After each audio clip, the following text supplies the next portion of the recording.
You're not weak because you're afraid.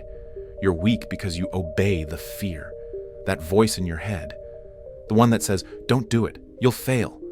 They'll laugh. It's not warning you. It's containing you. And every time you listen, you surrender a piece of your power. Some say fear is just an illusion, but that's not true. Fear is real. You feel it in your body, in your chest, in your breath. It tightens your movements. It freezes your will. But here's the truth. Fear is not your enemy. Fear is the guardian. Fear stands between who you are and who you could become, and it doesn't whisper. It roars. It shows up like a dragon, massive, ancient, shrouded in smoke. It blocks the gate with fire in its throat. But every dragon guards a treasure, and that treasure is you. The version of you that's on the other side of hesitation. The version that's not ruled by trembling hands and doubtful thoughts. You were never meant to destroy the guardian. You were meant to walk past it with your eyes open. And your steps steady. Because fear doesn't test your feelings. It tests your readiness. The voice inside. Every time fear arises, a voice speaks. It sounds like you, but it isn't. It's the voice of the system, not the one outside, the one inside, the invisible one, the one built into the walls of your identity. It whispers things like, you're not ready. It's not safe. You might fail. Just wait a little longer. But what it's really saying is, stay asleep. Stay small. Stay inside the pattern. The ancients knew this system.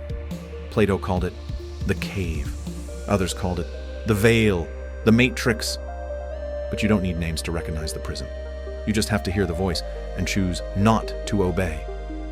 There's always a moment, quiet, internal, sharp like a blade. You feel it in your chest. I have to do this. And right then, fear screams the loudest. It's not a coincidence, it's a ritual. This is the moment of the blade, the instant that cuts between your past self and who you could become. Most people hesitate. They wait to feel ready. But ready is a trap. Movement is the real decision. You don't have to feel brave to act. You just have to move while afraid. That single step, when your body resists, when your breath shortens, when your instincts scream, stop, that step is sacred. It's not just movement. It's proof. Proof that you are stronger than the voice, stronger than the fear, stronger than the system that wants you asleep. And no, the fear doesn't vanish, but it changes form, becomes a guide, a compass, pointing to your next evolution. Because once you move through fear, it no longer holds you. It reveals what's next. Most people are not trapped by the world. They're trapped by their reaction to it. Fear shows you the edge, but weakness is mistaking the edge for a wall. The edge is where your old self ends, and your real self begins.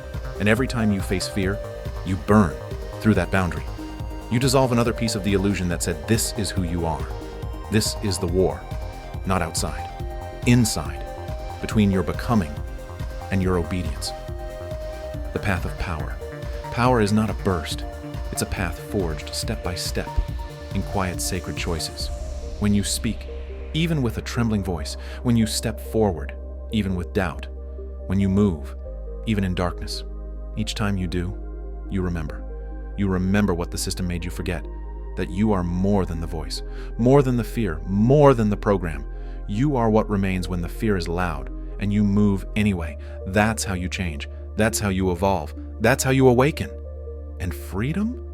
Freedom isn't just for you, because when you begin to wake up, others feel it too. The fire spreads. Final quest. The reminder. You were never meant to be fearless. You were meant to act anyway, to speak, to rise, to walk through the gate the system swore you'd never cross. Will you keep obeying the voice that keeps you trapped, or will you finally burn through it? Because the system is watching, and the next mission has already begun. If this message reached you, then maybe it wasn't just a video. Leave your mark. Like. Subscribe. This isn't content. It's living information meant to burn through the noise and reach the part of you that still remembers freedom.